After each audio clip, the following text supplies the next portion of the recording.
how was you actually treated by the Italians during the prisoner war camp in Africa? You obviously just mentioned there that this humanitarian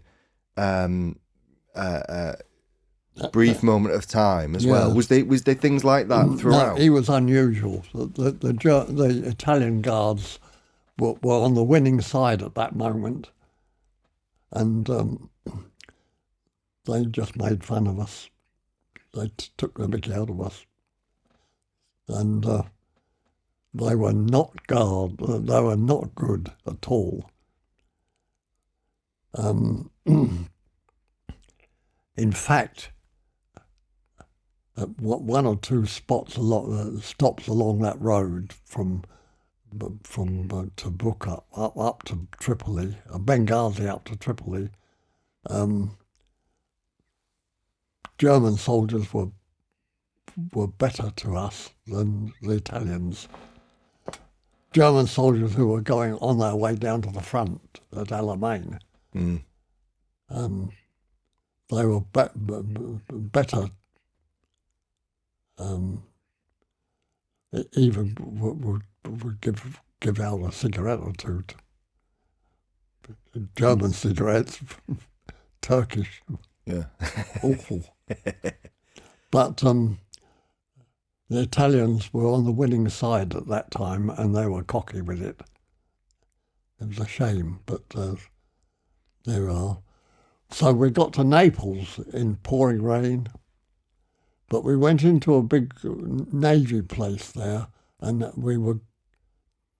they took our filthy clothes off us in piles, and we had a shower bath and hot water in the middle of the night, and a sheet of paper to wipe yourself with, no towels.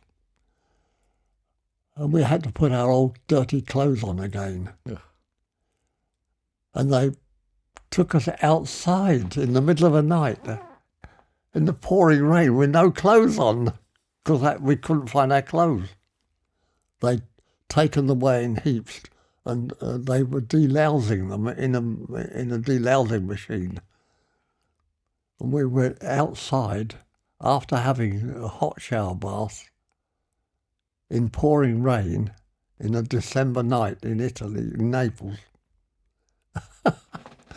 It's a wonder we didn't all die of pneumonia, but we survived.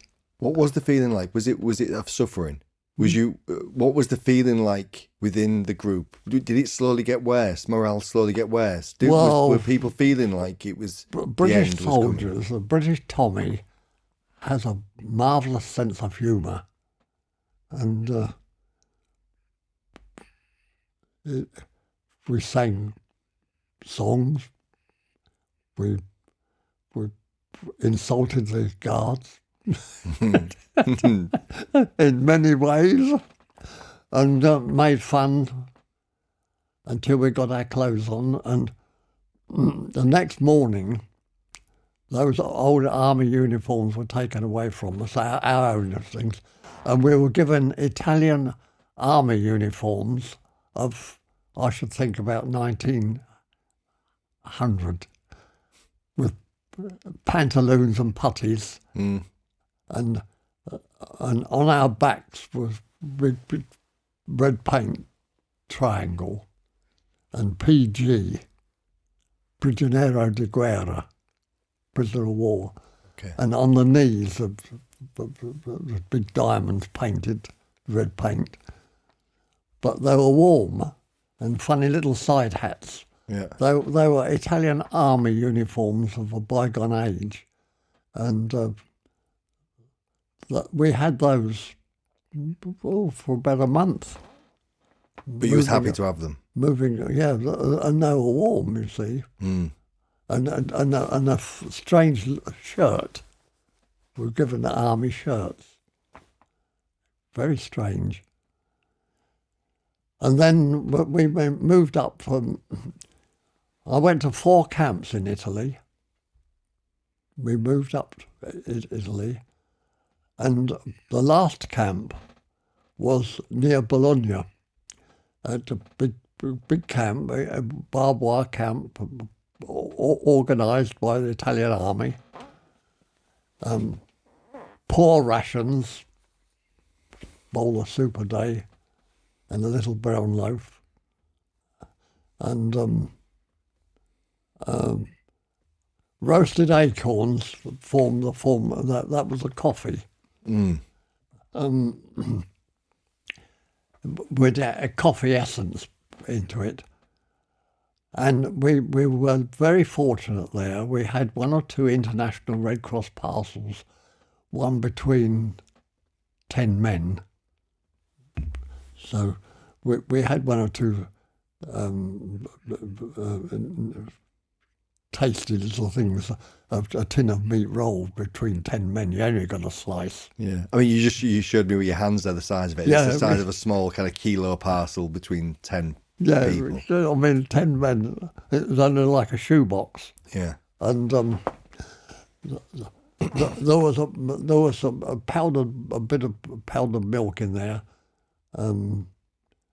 a bar of sugar, a little packet of tea. So we could, with a bit of hot water, we could have a little brew up. We got these occasionally, these parcels from the International Red Cross. They were mostly from Scotland and Canada and China and places like that. Mm-hmm. And now in that camp near Bologna, I noticed that I was having difficulty in walking, and my feet, as I walked, my feet sort of flopped. Yeah. And everybody knew I was coming. They said, "Here he comes." And in the end, after about a fortnight, I could only get to the awful toilets there, slit trench. I could only get there by my arms round the shoulders of a couple of fellas to get to the toilet, to walk about the camp. And I had to report sick. Well, there was a British doctor in the camp, living in the Italian quarters. He's a medical officer, but he had no medicine. Mm.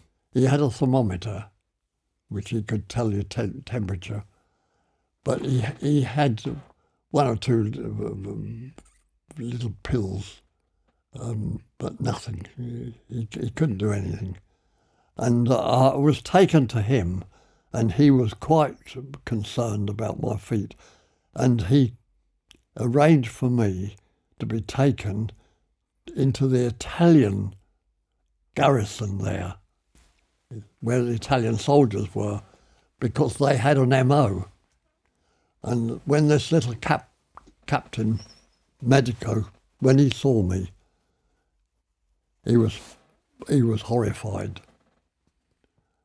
And he ran the rule over me. Why was he horrified? He said, "You must go to hospital." Now, there's no hospital in the camp. They took me about 3 miles away into town, where the Italians had, it was a big hospital, a civilian hospital, but one area of it in the corner was wired off, and Italian soldiers were guarding it.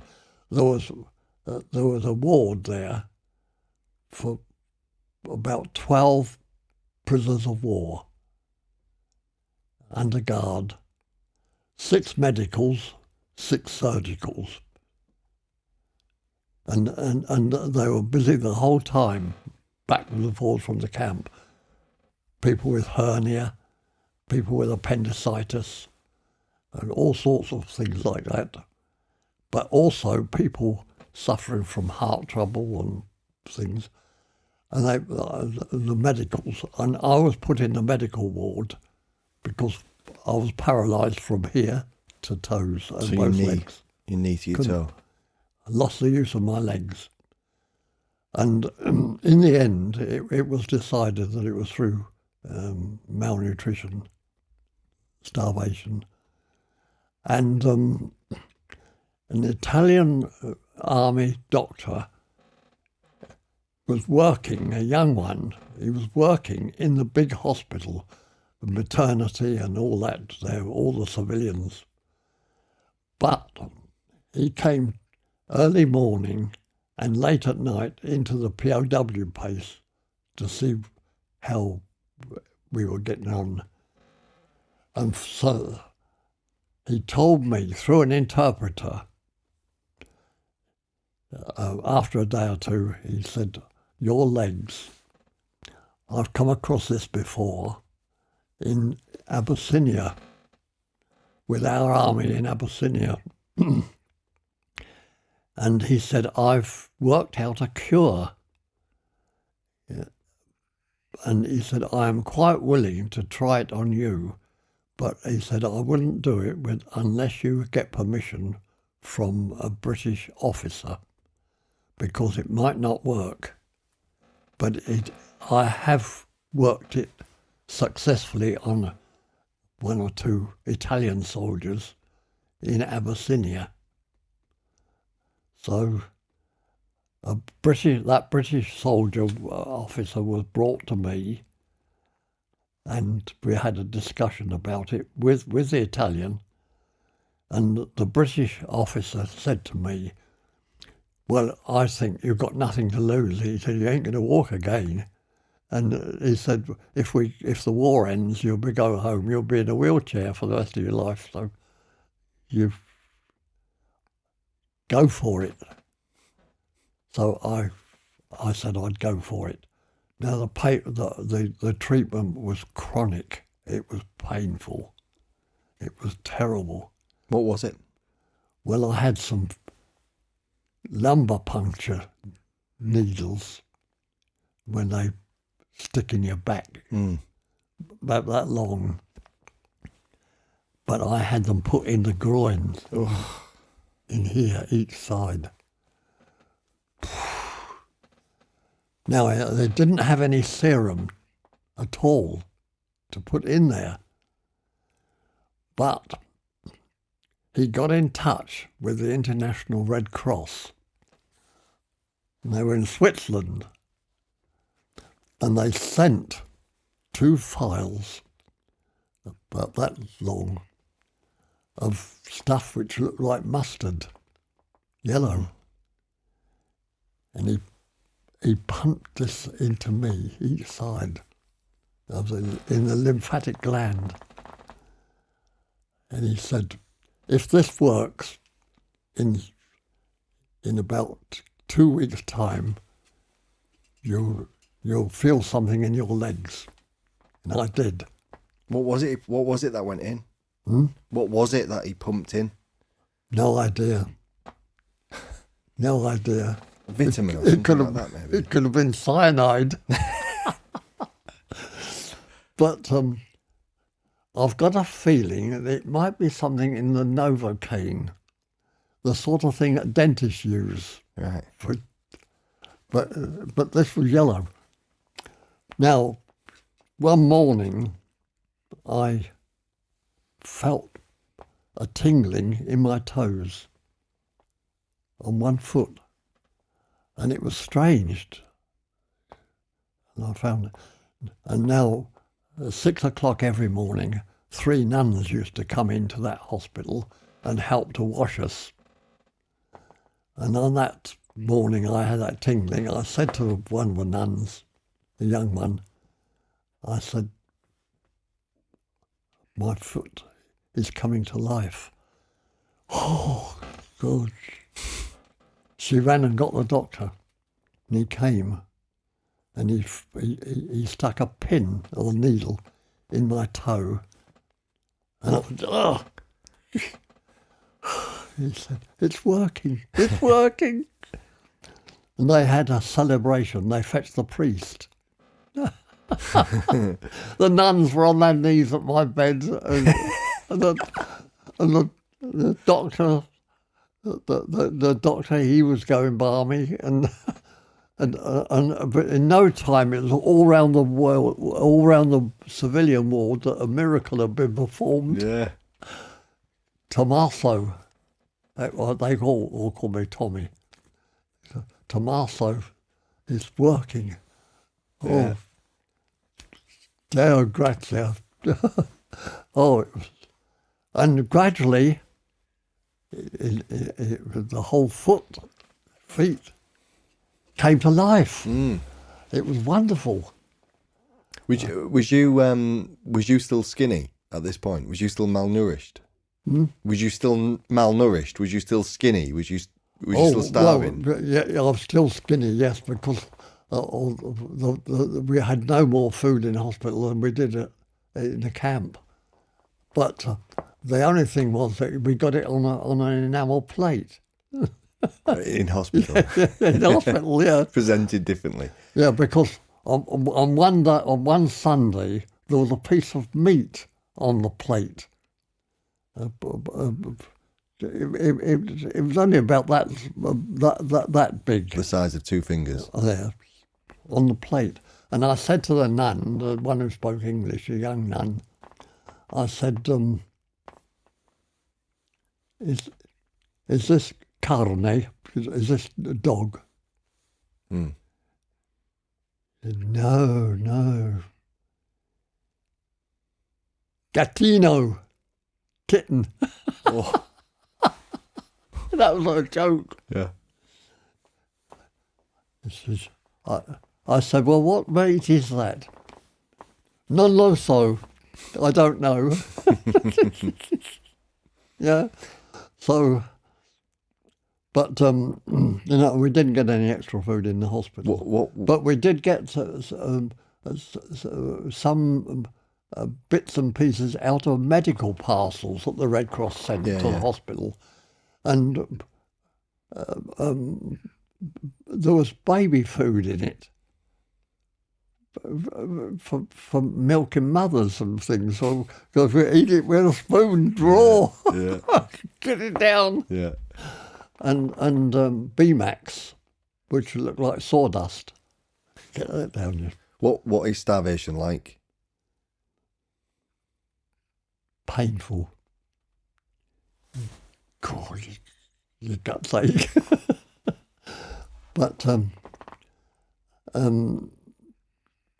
the body does get used to it, but you lose so much flesh. However, my treatment on my legs was working, and the doctor, the tenente, a lieutenant, who did it, he had a rather posh name, Antonino Alessi. He was a lieutenant in the Italian Army Medical Corps. I'll tell you a little bit about him later. Now, the day came when Mussolini was debagged and thrown out. He was like Hitler. He's his mate. And now Benito Mussolini ran fascist Italy, but he was overturned in July that year. What year was that? He had to flee to Germany to his mate. What year was that, Dennis? 43. Right. Now, the Italians went balmy because Mussolini had been debagged, and the King of Italy took over again, Vittorio Emanuele.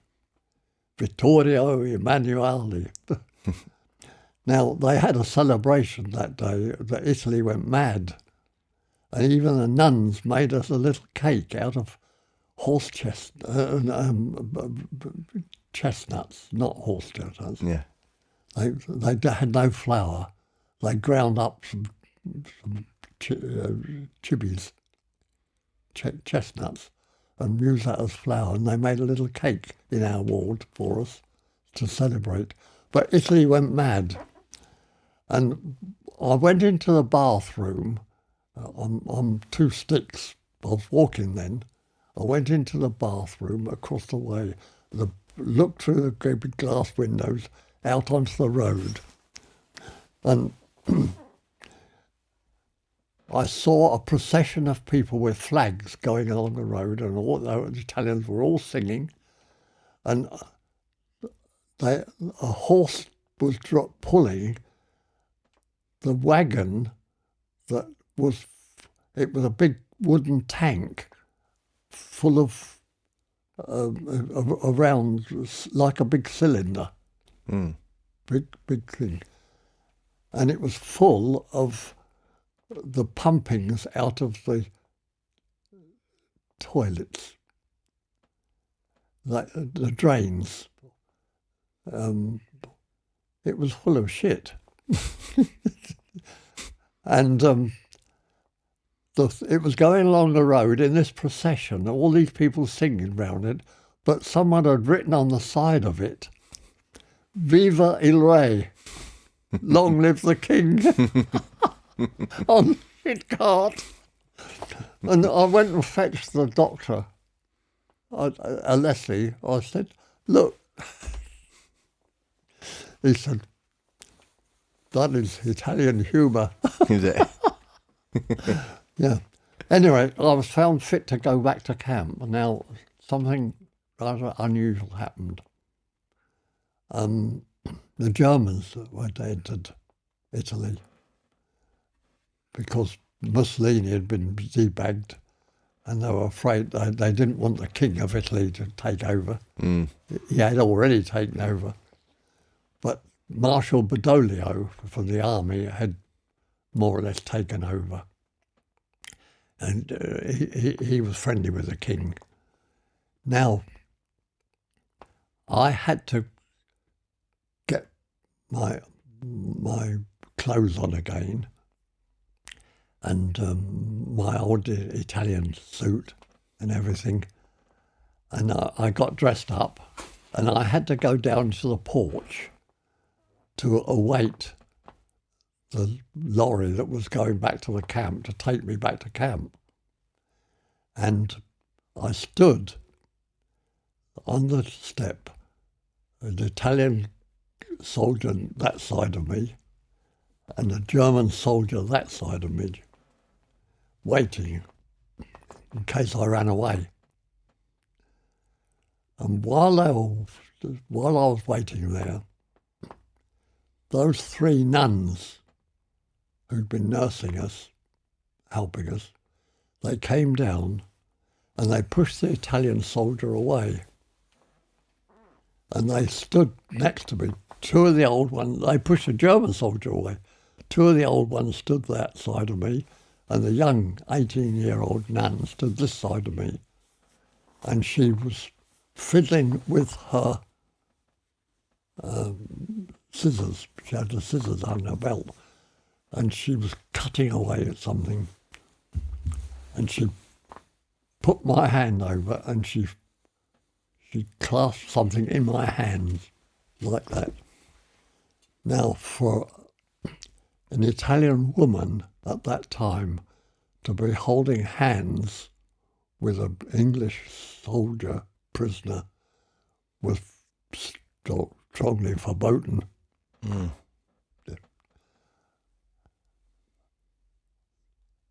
To do it with any emotion, a nun even would be defrocked. Oh, really?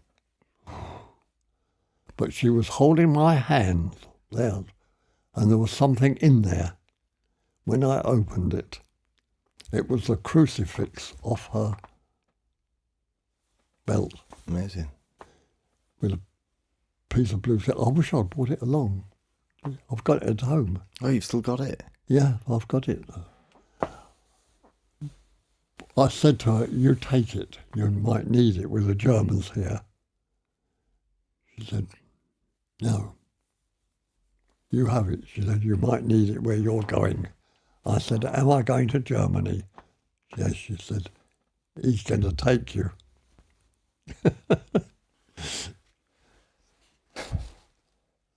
So I took her scissors and I cut the lining in my dirty old jacket down here, and I poked the crucifix in there and I held it.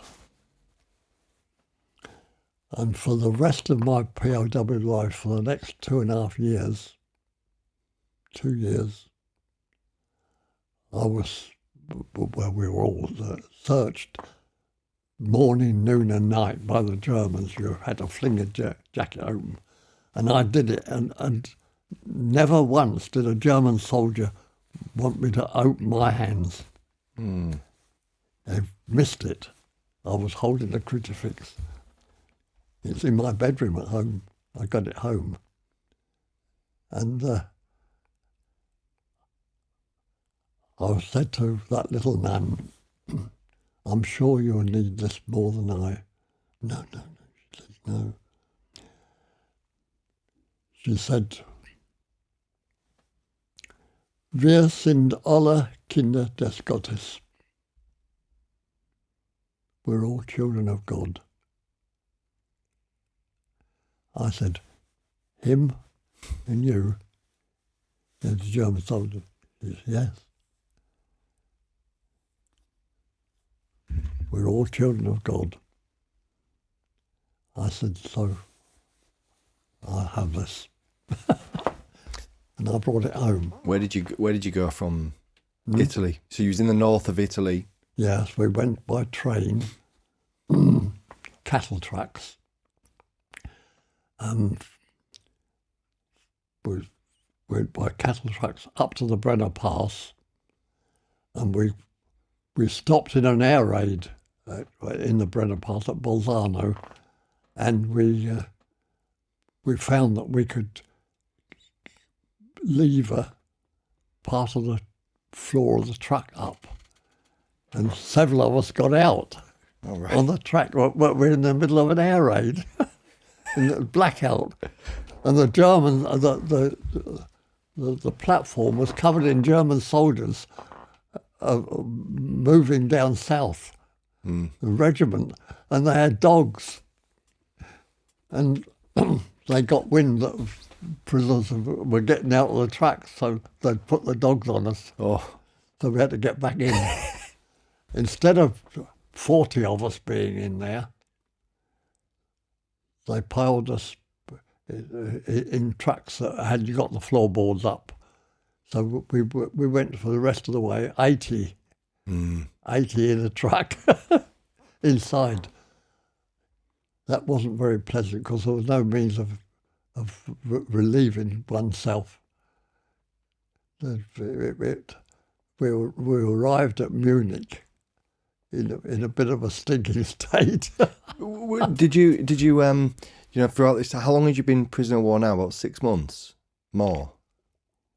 No, more. Yeah, more. Yeah. Yes.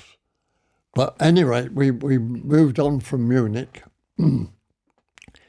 until we went to Leipzig, and we went to a camp on the River Elbe at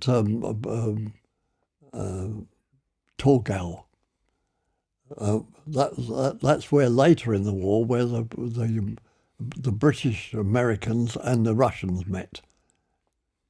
The two armies met at Torgau on the Elbe. We didn't know it then, but we were only there a week, and we were sent in parties, working parties, to different camps round Dresden. And I went to Dresden, and because I was an NCO, I was put in charge of 45 of my pals in a brickworks, making house bricks in the kilns. In Dresden. Mm. Dresden's famous for China, of course. The Dresden Meissen is just up the Elbe. And we worked in the brick fields. We made bricks. We worked making concrete pipes. We worked on some digging trenches for things. We worked on the railway, working on railway track sleepers.